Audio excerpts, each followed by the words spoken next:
Good evening, ladies and gentlemen. It's Scott. Dungeondan is on his way. He's having problems with his computer. Being a friend of mine, the NSA, I think, hacked him. Once he's online, we're going to be talking about our movie tonight.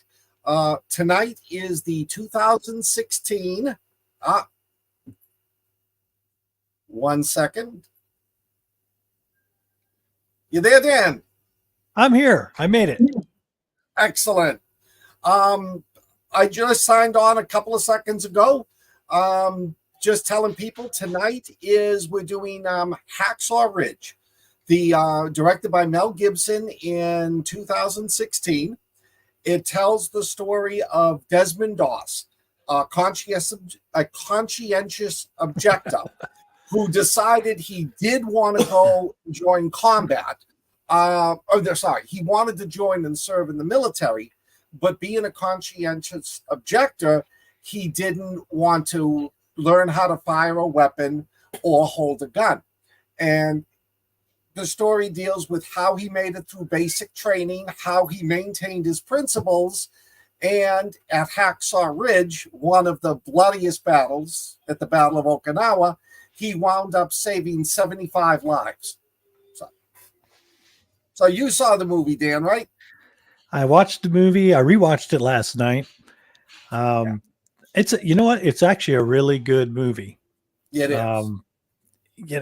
When I first heard about it, I was a little worried about it being a little preachy, and they didn't take that attempt at. They didn't go that way at all. No. But the movie itself was really good. And then when I started researching the actual person, Desmond Doss, I found out a wealth of really interesting stuff about this man. Yeah. He was really a hero.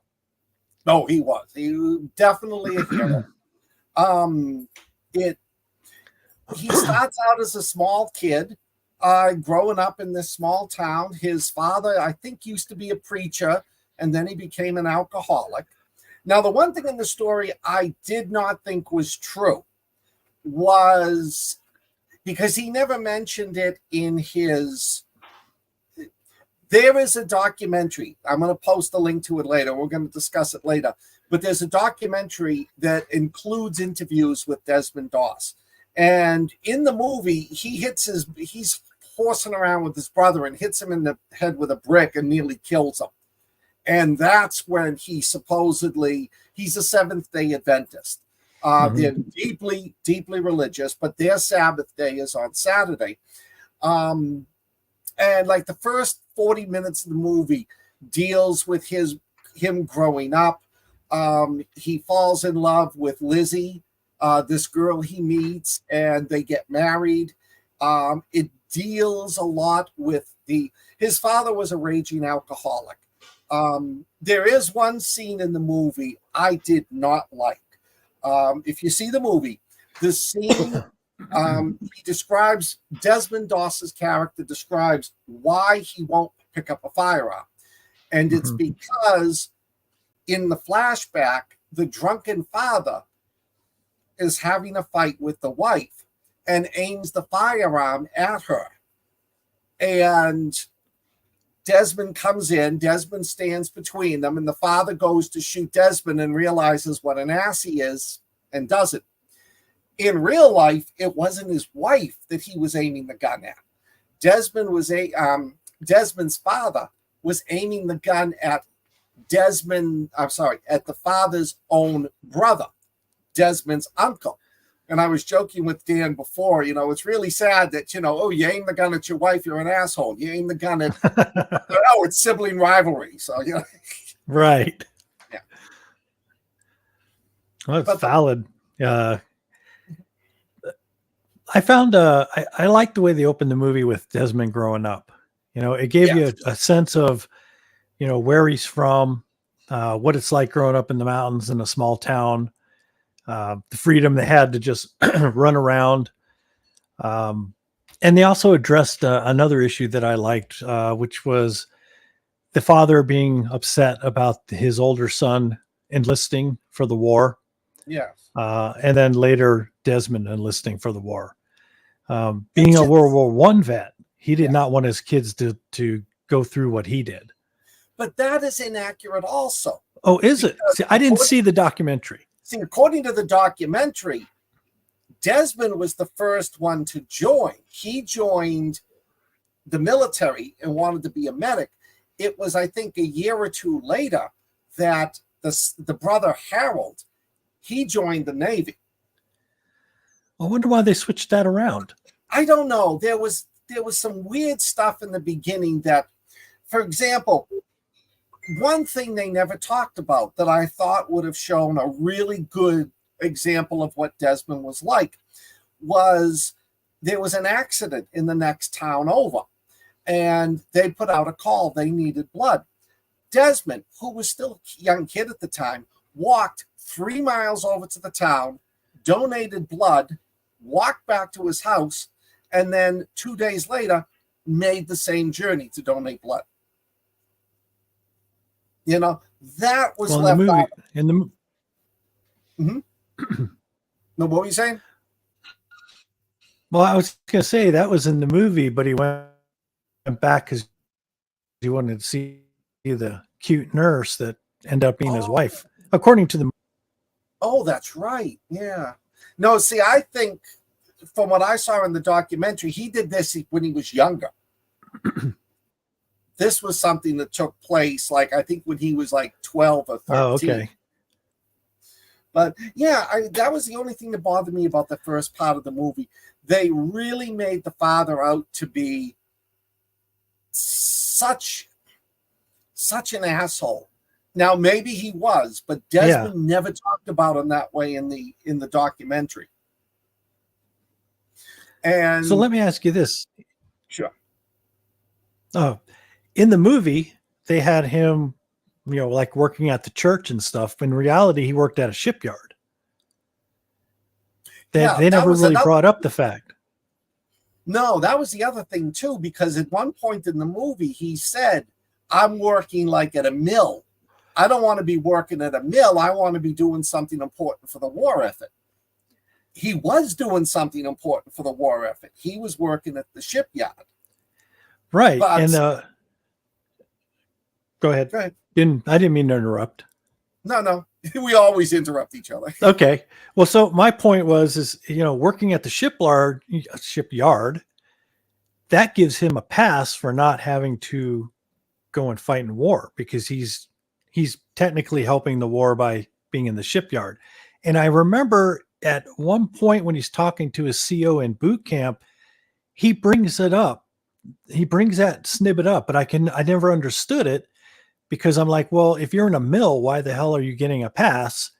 But when I read that he worked in a shipyard, I'm like, well, there you go. He's building ships, so he doesn't have to go. He's a skilled worker there. But it was one of the points that show you what kind of character he had. He's like, I'm going to go and fight, but I'm not going to carry a gun to do it. No, and I mean, that's a perfect segue into the next 30, 40 minutes of the movie, boot camp. And he was told, you can join, you'll be a medic, you'll never have to carry a gun, blah, blah, blah. How many of you out there have actually ever turned around and been told this by a recruiter and found out it's full of shit when you get there? Everybody who's ever enlisted gets that. Yes. Oh, so sorry, I forgot to check in. Saldana, how are you? Hi. Nameless Facebook user, how are you? Cain and Abel and Cain, that's perfect. Yeah. But when he does get to it's fairly accurate, though Vince Vaughn's character, I think, winds up playing several of the bad guys.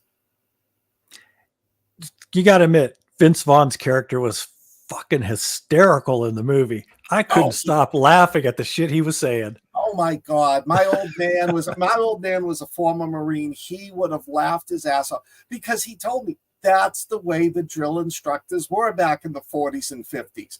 They gave you these horror, like Ghoul, the big tall guy that was really thin. Right. Skinny. But it was extraordinarily accurate. They tried to get him out. They tried to they tried to remove him originally on a Section 8, claiming he was crazy. If why do you join the military if you don't have a gun?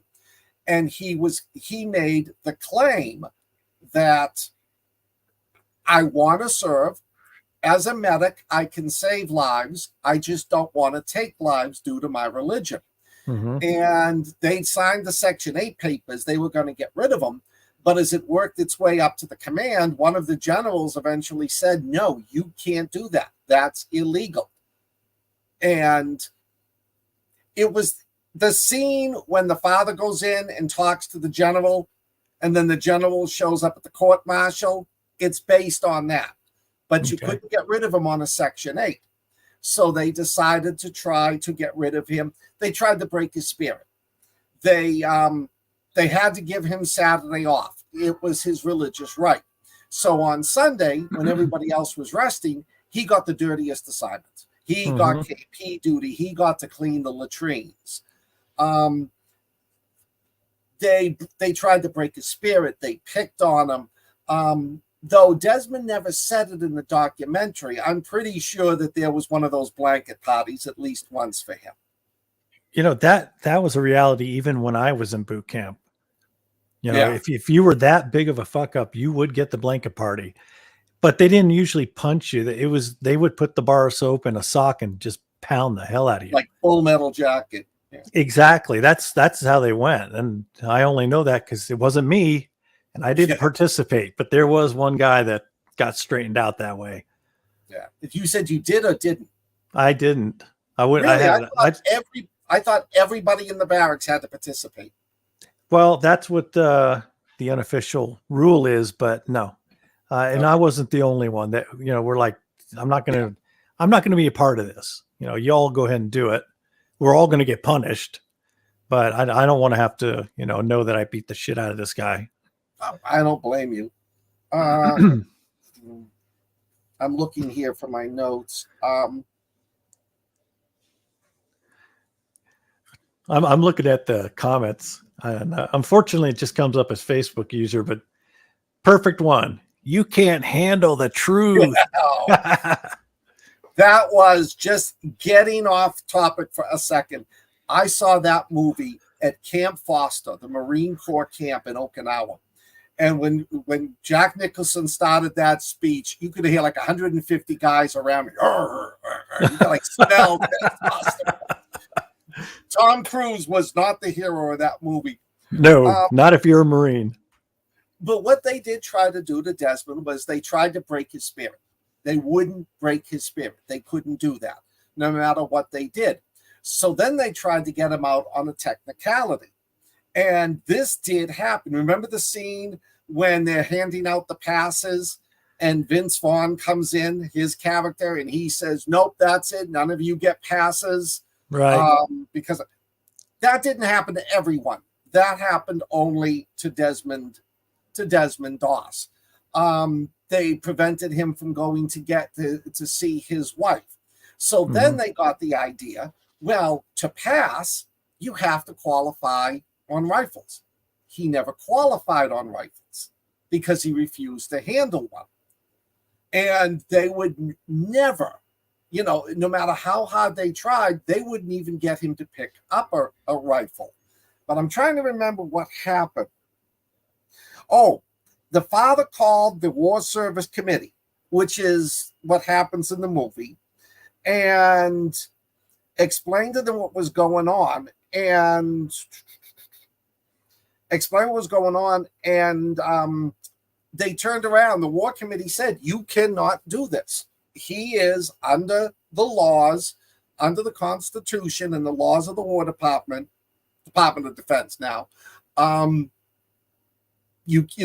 He has to have his conscientious objection rights held. So they promoted him and they sent him forward. Now, the Vince Vaughn character doesn't exist. I think he's a compilation of several different characters that they put together. But ironically, Captain Glover, what was his name? Sam Weatherton or Waterton? The actor? I don't remember. Yeah, he was accurate. He was there. He was the one orchestrating all this. And when they shipped them all overseas, he went with them. So he was there for the whole thing. There was one, I can't remember. There was one person that was there. Let me see if I can find it.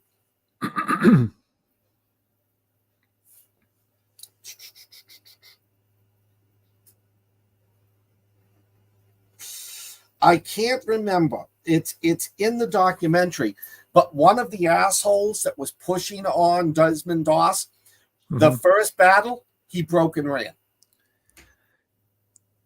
That might have been the Hollywood character. The one that starts off the movie naked doing pull-ups. Maybe. I don't think that character was in the movie. I think he was one of those characters that they threw Vince Vaughn in.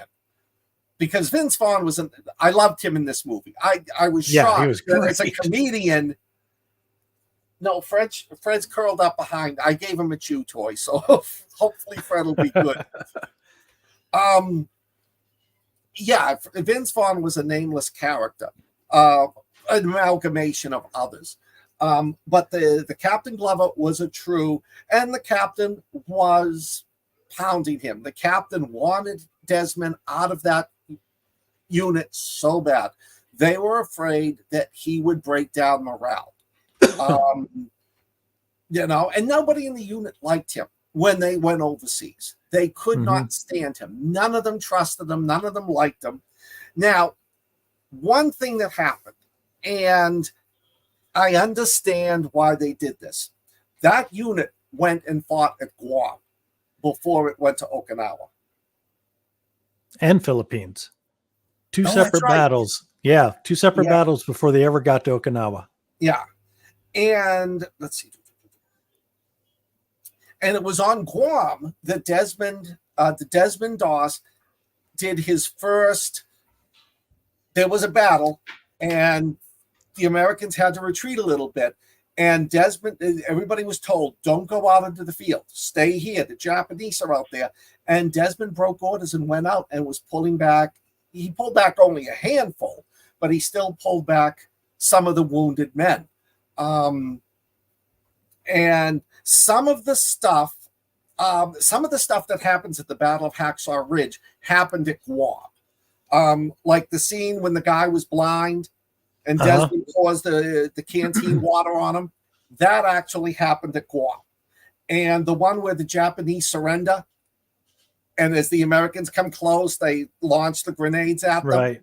That actually happened at Guam, not at Hacksaw Ridge. But I can see why they did that.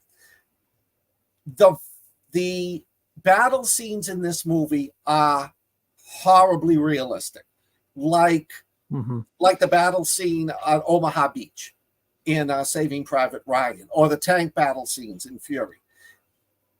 Once they get up to Hacksaw Ridge, the blood, there's a scene when they're walking, they're advancing the lines, and they're stepping in what you think is mud until you see body parts and it's red and bloody. That actually happened. They were on the documentary. They talked to guys that said that's what they saw. And let's see. Somebody said it's real easy to see your screen. So, okay. I thought you were going to say something about one of the websites you might have had up, but no, believe it or not, I'm smart enough not to have Pornhub up on while I'm doing the show. Yeah. Good for you. So they fought in Guam. They fought in the Philippines. Desmond did a good job. I mean, nothing really outstanding. And then we get to the Battle of Okinawa. Just a little side note. This was the bloodiest island in the Pacific War. This was the toughest battles, even worse than Iwo Jima, because it was right on the Japanese mainland. It was an island far down. It was considered Japanese, even though the Okinawans themselves are slightly different. And the Japanese realized that this was their last chance to stop the Americans. They had to make it so bloody, so horrible, so grotesque that the Americans would agree to a negotiated peace and not invade Japan. All of the battles, Sugarloaf Hill. My uncle was at Sugarloaf Hill. 18 Marines walked away from the entire unit. So, wow. And when you see the battle, when you see how the Japanese attacked en masse, the ferocity with which they fight, the brutality with which they fight, that's actually accurate. I mean, this to them was, if we don't, make the Americans stop them here and have them say, whoa, we don't even want to go to Japan, the homeland would be invaded. Mm-hmm. And that brings us to Hacksaw Ridge. Well, there's a couple things that did bother me in the movie. I know it's a minor detail, but they have the scene where he's trying to evade the oncoming Japanese and actually winds up jumping into one of their tunnels. Yeah. And he's down running around in the tunnels. Now, I can buy that. I'm sure there's plenty of places you could hide while they walk past you, but never once did you ever see him drag somebody to safety after that, saying, hey, when you get down there, tell them they're hiding in tunnels. That's why we can't get them. Yeah. I thought that would be a key point. I mean, wouldn't you pass that word along to the guys that are getting ready to come back? Your bombing's ineffective because they're in tunnels. It would be, but he never made it into the tunnels. Okay, so that whole part was fictitious for the movie only. Fictitious, but I understand why they did it. They were trying to show the in-depthness of this. They were literally on this small. I'm going to be posting at the end of this, and I'm going to be posting on the Facebook page when I put this up. I'm going to be posting links. One that's a historical account of the Battle of Hacksaw Ridge, and another one that's photographs taken today. Photos back then, photos what it looked like a few years ago. That ridge was, it was impossible to get up. And there were bunkers, there were underground tunnels, there were thousands of Japanese troops, and they were all impervious. The Navy was pounding them with 16-inch guns. They were buried so deep, it didn't matter. The only way to get them was, and fantastic scene, when they're trying to get close with the satchel bags. Right. That was the only way to do either that or with the poor guys with the flamethrowers. And I felt so bad for them. Well, they said that your lifespan, if you were a flamethrower guy in the Pacific, was 4 minutes. I can imagine so, because that would be my first target. As gruesome as it is, you're not just getting rid of the flamethrower, but if that tank explodes, you just got rid of a whole bunch of people around them.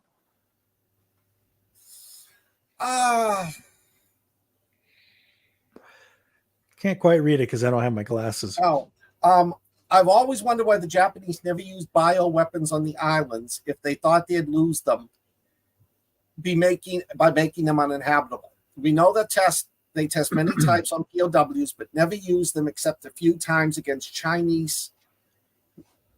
mostly Chinese forces. I don't know the reason why they didn't use that. Unit 731, and if you want to see something that compares with what the Nazis were doing at Auschwitz, Unit 731, it was up in Manchuria. I got to visit it one time with a friend of mine, which is really sad because the administrative office for Unit 731 is now an elementary school. Oh, geez, really? Oh, yeah. We walked in, we're standing there, and it's like there's school kids walking around, and, the smokestacks from the crematorium are still there. But, yeah, it's like, the Chinese are like, yeah, this is what those evil Japanese people did to us. And it's pretty big there, but everywhere you went in China, there was some T-34 tank showing how the Russians and their Chinese cohorts push those evil Japanese out. But I don't know why they never used the biological weapons. Might have been the delivery system. I know that they did try to use, they had a delivery system that they were using. They were trying to use it like artillery to launch it, but most of the germs died when the artillery shells hit. And maybe they were saving it for the Japanese. I don't know about, honestly, I don't know about the doctrine about Japanese bioweapon warfare. All I know is about the development. So, well, also, yeah. I wonder what the time frame is, you know, because I mean, it could have just been they were still experimental and they didn't have enough, they hadn't put it together enough to actually deploy it to test. I think they did, because Okinawa happened in April and May 45. So by that time, I think at that time they were starting to get ready to wrap up at Unit 731. And the disgusting part about it was Ishii, who was the commander of Unit 731, hid all of the documents somewhere, and he brought some of them to the advancing American troops because he did not want to be caught by the Soviets, who does, and said, this is what I've got. You give me my freedom, let me go, I'll give you the rest of them. And the United States looked them over and said, okay, it's a deal. Ishii disappeared. I mean, I don't think anybody even knew where he was until they announced his death in 76, I believe. Yeah, he basically went into hiding. Oh, yeah. Yeah. But he got away with it, like Werner von Braun and then, you know, and the NASA program. But we digress. We digress. But while we're digressing, if you guys want a great gross out film, maybe not completely accurate, find the movie Men Behind the Sun, Unit 731 is what it's called. Saw it. Black and white movie, right? No, this one's all color. And it's based on that experimental camp and some of the really gnarly shit they did to the Chinese prisoners. I know the movie you're talking about. I'll have to watch it again. The pressure chamber, it's still a nightmare in my mind. I can't let that one go. Yeah. Now there's a couple of historical inaccuracies about Hacksaw Ridge. Let me see. Yes, there was. There was, I think, attempts to do but I don't think they did, because they had tried it earlier in the war with bombs, figuring they'd fly over, drop the bombs, but almost every one of the bombs fell somewhere, like in the Oregon forest. Nobody ever got, I think like 2 people got wounded because they saw one and go, oh, what's this? And it blew up. So they probably didn't do it because they figured it wouldn't work. Plus, at that time, they were concentrating on kamikaze attacks, things like that. So at Hacksaw Ridge, now, I understand why they did this. For the sake of drama in the movie. If you've seen the movie, they get to the bottom of Hacksaw Ridge, and they're looking up 75 feet, sheer cliff, with the cargo nets hanging down. It was the 77th. It was the 77th that put those cargo nets up. Desmond Doss actually was one of the 3 volunteers who crawled up, dragging the nets behind him, and set them up for the rest of the military to come up. So, but I see why they did it. They wanted, you as the movie audience to see it and go, oh crap. Yeah, it was effective, because that's what I said. It's like, holy shit, they got to climb all the way up there, and then they're going to get shot at. Yeah. Yeah, and I mean, and the Japanese had time. Like the Germans in Omaha, they had set it up. They knew, they had set it up. So like, okay, we know how to shoot. Okay, if we see something there, it was all ranged. Okay, we can't shoot. That's too far away. This is close enough. So once they started getting up, that's the reason why they never shot them the minute they came over the top. Right. They were waiting for them to get close. And watch the movie just for the battle sequences. It is gross. It is horrifying. It's the way the actual battle was. I mean, these guys were getting mowed down. There's one scene that in the documentary, one of the guys talks about it. The machine gun fire is so intense, it literally cuts a guy in two. Mm-hmm. So it happened. It was bloody. And now this was an interesting story. I did not know this. This came out years after the war.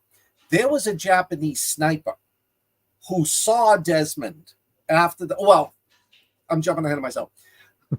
They retreated. Out of 155 military people who went up on top of Hacksaw Ridge, 55 came down. That's like that's like a 66% casualty rate. Mm-hmm. Desmond refused to come down. Desmond wanted to save as many people as he could. Because, and they show this in the movie too, the Japanese would come out and they would hunt down wounded soldiers and butcher them. They wouldn't take them prisoner. They would just hunt them down, bayonet them. In one scene, they slit his throat. So he's up there and he's bringing them down. He's bringing them to the edge. And this I found interesting. In the boot camp scene, Mm-hmm. Vince Vaughn yells at him because they're trying to tie a knot together. And he actually makes a mistake and ties the knot twice. So it's got two loops on it. Mm-hmm. He remembered that mistake. And as they show in the movie, that's what he does. Two loops. He puts the soldiers' legs in them, wraps the ropes around them, and then he lowered them to 75 feet down. And he wound up doing that all afternoon and all evening. And at the end, he saved 75 U.S. troops, and I think he even saved one or two Japanese wounded. Yeah, you would think he would, but when they said it in the movie, I wasn't sure if it was accurate or not. Well, I know he did on Guam, and that sort of like ticked off some of his military mates. Why are you saving the damn Japanese? But what he did at Hacksaw Ridge is extraordinarily accurate. One thing that they never did in the movie, which I thought was fascinating, but if you see the movie, he goes around, he brings the wounded, lowers them down, then he lays there and takes a breath and says, just one more, just one more. Because every time he brought one down, he asked God, please let me just get one more guy to safety. While he was up there, a Japanese sniper saw him. And the Japanese sniper homed in on him because, as they say in the movie, when he shows up at the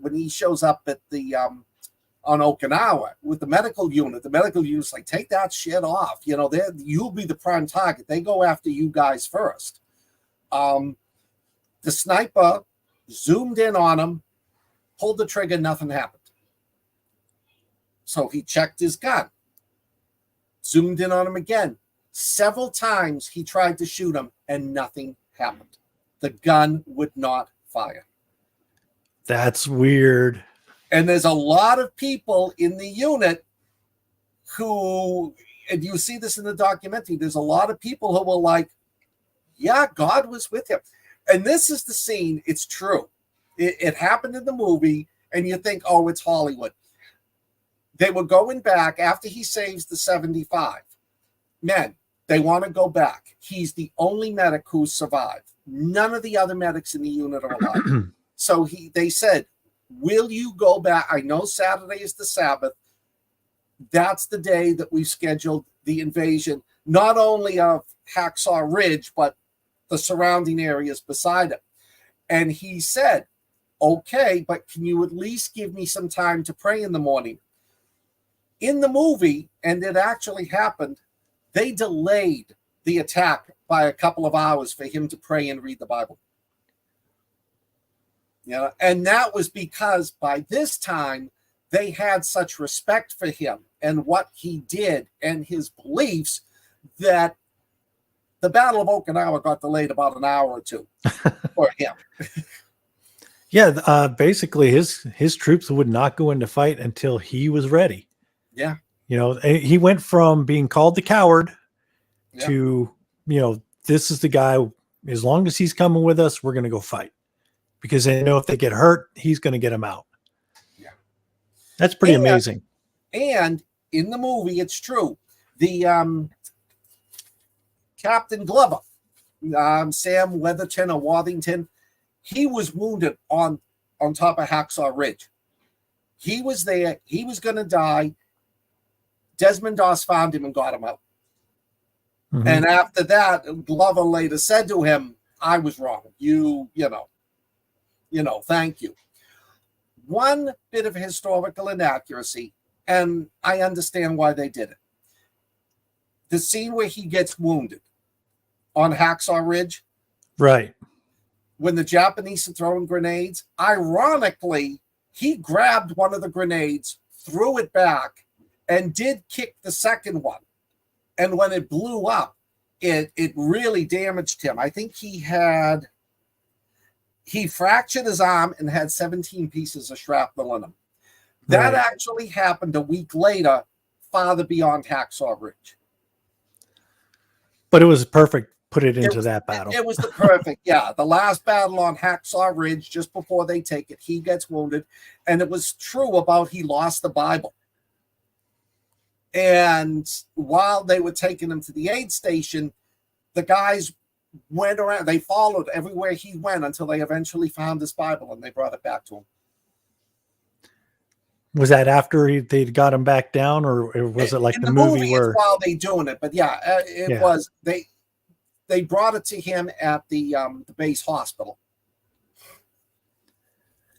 So see, this leads it up to the one shot of the movie I did not like. I didn't care for it, and I cannot believe Mel Gibson did this. I'm like, fuck, what are you thinking, dude? It was when he was being lowered down by the ropes, by the pulley system. So instead of going straight down, he was coming down, but they panned up the camera to make it look like, it was the Jesus moment. Let's just put it like that. I thought that was just a bit much for my taste. But that was the only time. It was. And at first I thought, well, that's Mel Gibson being Mel Gibson. But I think it was from the documentary, and I'll give you guys information on that. They really believed that there was a holy presence there with them on Hacksaw Ridge. The fact that he was able to save these guys, the fact that the sniper's bullets, the sniper's rifle, which there was nothing wrong with it, wouldn't fire and take him out. That might have been his reason for doing that. I'm thinking it probably was, but that's about as much religion as I want into my movies. Yeah. That was a tipping point for me. So thank God it was at the end of it.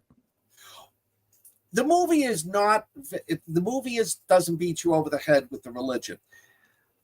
They stress that he's a 7-day Adventist and that he refuses to compromise his faith. That's about it. Yeah. There's, the military is not going after him because he's religious. The military is going after him because he refuses to pick up a firearm. And they honestly believed that even as a medic, if he did not have the means to defend himself, be useless to them. Saying that right there, just thinking for myself and let's just go to the point in the movie where they're up there for the first time and they're in the thick of battle. I'd pick up a fucking gun. Yeah. That's right where I would just say, okay, screw it. I'm going to protect myself. The fact that he didn't was amazing. That takes brass balls, about a fucking huge brass balls. I also got a real kick out of when he saved Vince Vaughn, which I'm sure is not real because we know it's not a real character, but when he picks up the gun and Vince Vaughn's like, change of heart, and he just throws it on there and wraps it up and goes, no, I'm going to pull you. I thought that was hysterical. That was a great scene, but I don't think that happened. I don't believe it did either, even before the knowledge that you've dropped on us. I think that was partly made up. I'm sure at some time in the history of wars, somebody was being dragged and shooting at the same time. But I thought I thought it actually worked in this film. I thought it was a great humor, and let me release some of the stress that the rest of the battles brought in by being able to laugh at it. And it worked because it was Vince Vaughn. Exactly. Yeah. I swear this was one of my favorite roles for that guy. He was hysterical. Oh, he was perfect as a DI. The way he just lit into the whole crew. Under here in the comments section, if you guys can see it, the first one I posted a link to a historical website that goes into details about the Battle of Hacksaw Ridge. The second link, City Arasi, is from Okinawa itself. It's in Japanese, but you can also click on English. That shows you photographs of what Hacksaw Ridge looked like then and what it looked like today. Now, before we get lost and lose track of time, the documentary you want to see, it's on Plex for free. It's called The Conscientious Objector. It was made in 2004, and it was directed by Terry Benedict. That is fantastic because they actually talked to Desmond Doss. They get his, and it was this documentary that Mel Gibson based the movie on. And he talks about his experiences. He talks about the people. And at the end of the movie, they actually fly to Hacksaw Ridge. Oh, wow. Desmond Doss, the director of the movie, and a few other of the men in the unit. And they relate the stories. You see what it looks like today. The ridge where the cargo net used to be. You get to go up there. You get to see the Japanese, some of the Japanese gun emplacements. And what's really kind of sad is the Americans refused to go down there into the tunnel system. Their attitude was, and you can't blame them, screw it. If they're not going to come out, they would flamethrower inside to drive the Japanese away, and then they'd throw satchel charges in and close it. I think they said there's probably a couple of thousand dead Japanese soldiers still buried underneath that mound in the tunnel complex. Oh, wow. They sealed them up so they didn't have to deal with them. Now, this I got from the documentary. I did not know this. I think this even makes him even more of a hero. Let me see.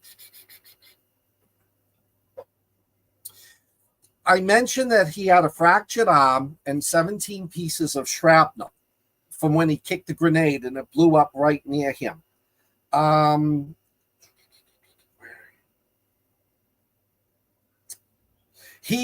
that, he never fully recovered. He was on 100% disability from the time he got back to the States. He was never able to get a job or anything. He just puddled around. He did marry Lizzie, the young girl from the beginning of the movie, and they spent their entire life together.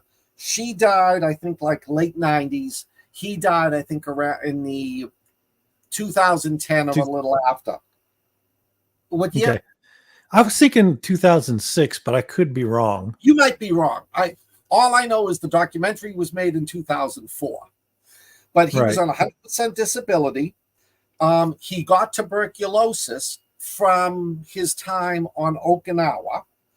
And then it kept on recurring. And then at one point, the medications they gave him for the tuberculosis made him go deaf. So if you watch the documentary, you'll see that Desmond Doss, it's very difficult for him to speak because he can't hear anymore. Well, did he recover his part of his hearing? I think he did eventually start to recover it, but yeah. But you can tell. See, when I watched the documentary, I thought it was just age. I think part of it is he still doesn't hear it well, 100%. So. Well, during the credits in Hacksaw Ridge, they have snippets of him talking. Yes. And he talked real loud, and that would make sense if he still doesn't have full hearing. It would make sense that he would talk loud. But he discusses the just one more, find one more. He discusses that during the credits. Yeah. Well, it's amazing. Those scenes are taken from the documentary. Okay. So, yeah, no, it is an absolutely fascinating story. And because of what he did, he won the Medal of Honor. And a whole lot of other medals, big ones. Yeah. I think he had 2 brass stars. I don't know all the medals for the Army, but he had a very impressive a set of awards that he could wear on his uniform, which I don't think he ever did. I don't. Most of my research was all reading, so I don't know if he ever put his uniform on and had everything. But I do know they did display all of his awards as they would be on his uniform. I mean, you'll see the scene if you watch the documentary when the director goes to the house. He's absolutely shocked. He was Medal of Honor winner. This guy lived no different than he did when he was a kid. Mm-hmm. Him and his wife were tending a garden. They invited him in. The house was very low key. He didn't brag about his experiences, anything like that. He kept to himself pretty much after the war, and that's just the way he was. He wasn't in it for the glory. He was in it to save lives. He saved at least 75 on Hacksaw Ridge. God knows how many others he saved. I think what I read, it was well over 100 with all the different battles he actually participated in. Yeah, and that's pretty impressive because all of it was under fire. Every battle that he saved people, he was getting shot at. Yeah. Yeah. He says in one point in the documentary, somebody asked him how he did it. And he said, I laid them down. He says, I grabbed their collars and kept it as low to the ground. And I kept myself as low to the ground and scurried. Well, of all the historical, all the movies, war movies that have a historical backing, this is probably the one I would say is the closest, the most accurate. At least 70-75% of it, it actually happened. Yeah. And I think that's part of why the movie is actually so good. Yeah. And most of the historical inaccuracy is in the first part when they're talking about his youth and his life story, which who cares? I'm sorry to say that, but the actual, from the time they hit Okinawa to the end of the movie, it is, except for the few misplaced time things and him being in the underground Japanese bunker, it is very historically accurate. Yeah. Definitely, anybody who's not seen this movie, it's worth watching.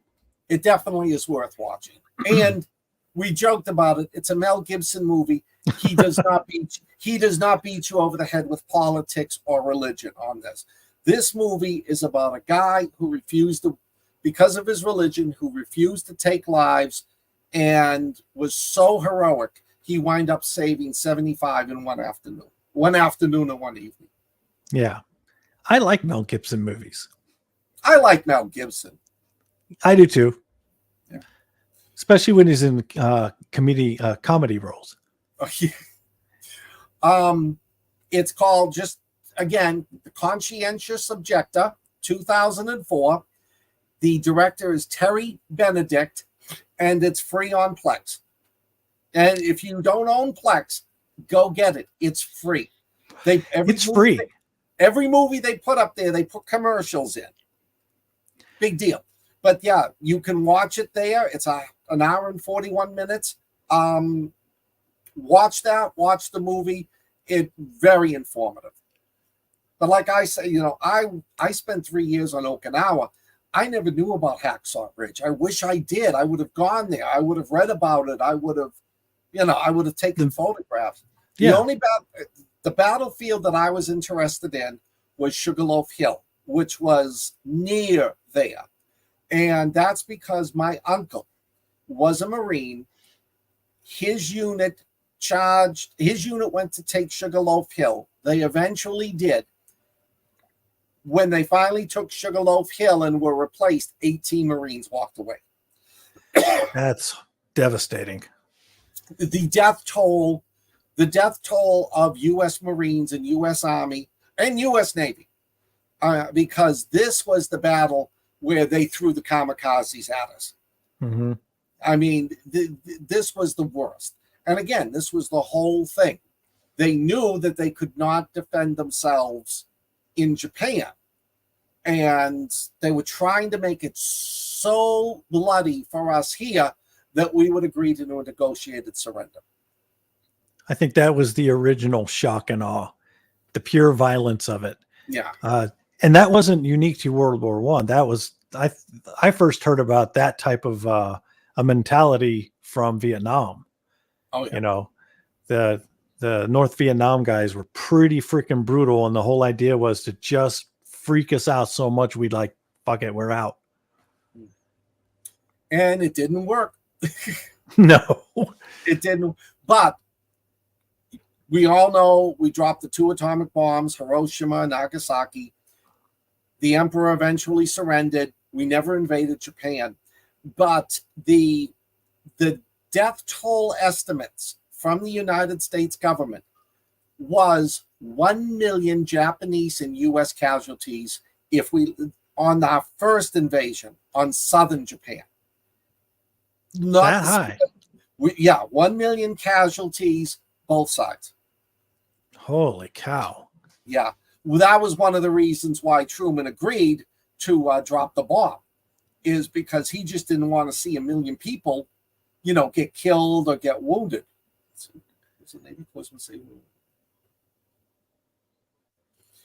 Okinawa used to be a beautiful place. When I was there in the early 90s, it was beautiful.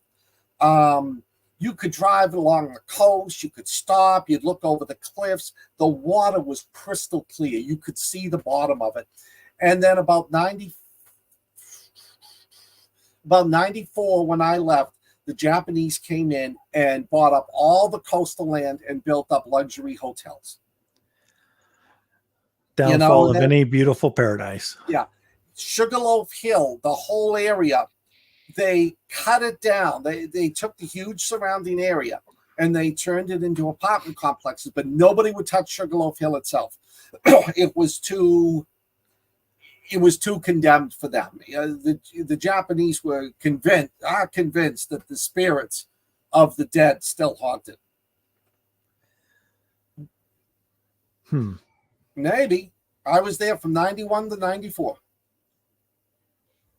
Then I went to Seoul, and my first day in the job, Kim Il-sung died.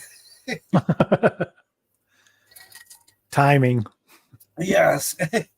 Some people think I'm the one that killed him, but I can't say that. So anyways, if anybody has any questions, please put them in the comment section. We'll answer them before we leave. It is a fascinating story. They actually made a comic book out of this at one point. And it was it was made into a comic book series of World War II stories. And the director of the documentary said he read it and was fascinated by the story. And then when he became a film director, he wanted to see the accuracy of it. So he tracked down Desmond Doss. Desmond Doss agreed to talk to him, and the rest is history. Yeah, there's several books written about Desmond as well. Yeah. And I'm thinking I might grab 1 or 2 of them because this is really an interesting story. Oh, it is. He is definitely one of the unsung heroes of World War II. Mm-hmm. And the actors and the acting are good. I mean, the acting is spot on performance. Yeah, it was all believable. Yeah, Desmond, I can't remember the actor who plays Desmond Doss. Spider-Man. Oh, yeah. He's one of the Spider-Man. He does a fantastic job. Vince Vaughn, I was so shocked. I know him as a comedian. I remember him from Dodgeball. Right. And here he is, but he's perfect in the role because he's the drill instructor. And just the way he, all the idiotic things, we laugh at it. If you were standing there taking the abuse, you wouldn't be laughing at it. No, not a bit. It was funny. His biggest talent is to be able to play all that comedy straight. Yeah. It's like he's not trying to be funny at all, but it's hysterical. No, it wasn't Tobey Maguire. No, I can't remember the guy's name. I'm looking it up. He was the second Spider-Man. Which Tobey was the first one. I still like Tobey.